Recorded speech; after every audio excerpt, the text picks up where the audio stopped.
so much of so many different things. We've got incredible food here. The skyline is spectacular. The Seattle waterfront is beautiful, especially with the new Great Wheel. The Space Needle, the water, the ferries. You can climb a mountain if you want in just a couple hours. We don't really enjoy the outdoors though. We don't go outdoors. No. This is Seattle. This isn't some just started now town. It's got a volcano. It's unbelievable. Where do you know has a volcano in this country? Hawaii, Alaska, and Seattle. We're wild out here.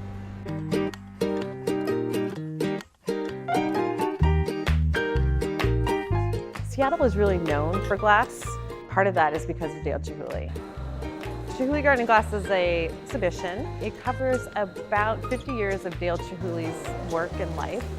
At night, all of the sculptures are lit up and visitors can just wander through the garden and have a great experience.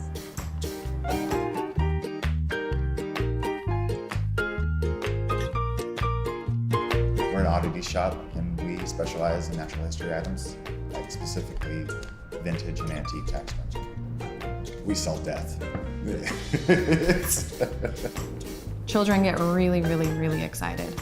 They want to show their parents everything because the parents are like, oh, I don't know what that is. And the kids are like, this is the coolest place I've ever been. I've been a member of the Wing Luke Museum for the past 5 years. I think it's a gorgeous space and something not only as an Asian American I'm incredibly proud of, but as a Seattleite. We have museum exhibitions. They are constantly changing. We also are a place where people can go back in time. Our families built this place, and so you want to make sure that it's here for the generations to come.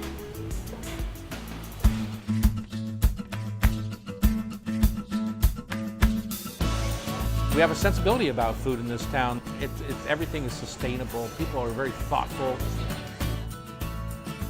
Our primary focus is sourcing. We have one of the largest farmers markets in the nation.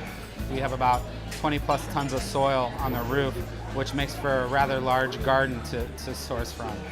We go at great lengths to source locally, and 90% of other restaurateurs would be leaning towards flour from Italy to make pizza and pasta. We buy all of our wheat from Washington.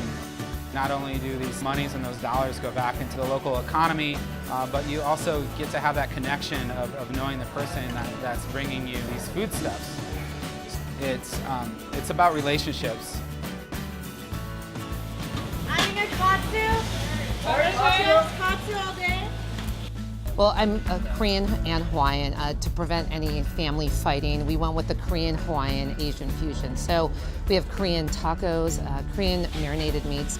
We have 2 sliders, Spam, which is a Hawaiian specialty. And then we have Kalua pork tacos, which is Hawaiian-style braised pulled pork on a Hawaiian sweet roll. When it's sunny in Seattle, this is where you want to be. You want to be out on the water. You want to be seeing the Space Needle with a Mai Kai in your hand. There's not that many restaurants in Seattle that have this kind of beachfront access. In fact, really none do. So the fish represents westward because, and how it looks at least on the plate, it just is a roasted fish, but there's so much more thought and technique and effort behind it, and I think that's what we do here in multiple ways, whether it be our kefetas, which are the meatballs we have, or the pasta, or even the oysters, or just all those things to me are just taking the ingredient, putting it through a filter that maybe is a little different than somebody else.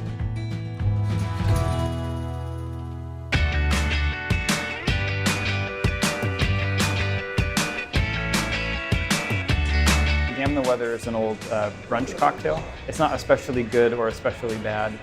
We just really liked the name. The design of our cocktail menu is meant to be adventurous.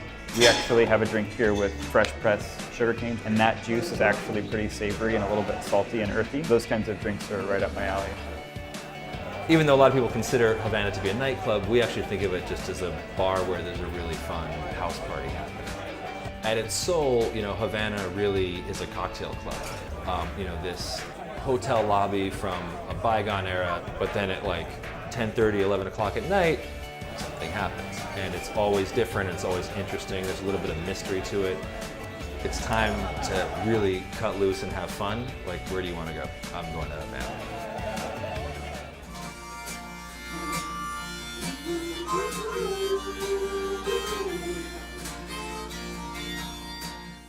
We started Seattle Living Room shows and Seattle Secret shows basically because we saw a need to have a place for musicians to really be heard and fans to interact with artists on a different level than you can in an actual music venue.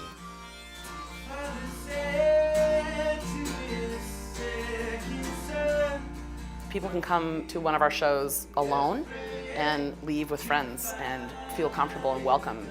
You know, you can go to a big, loud music venue and you don't always leave going, gosh, I'm really connected to everyone and I'm so excited to like have new friends. So that's one of the things that I know that our guests take away, and that's one thing we really pride ourselves in.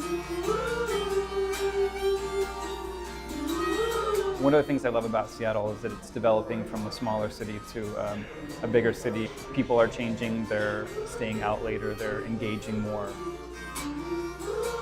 It's very much an exciting time to be in Seattle.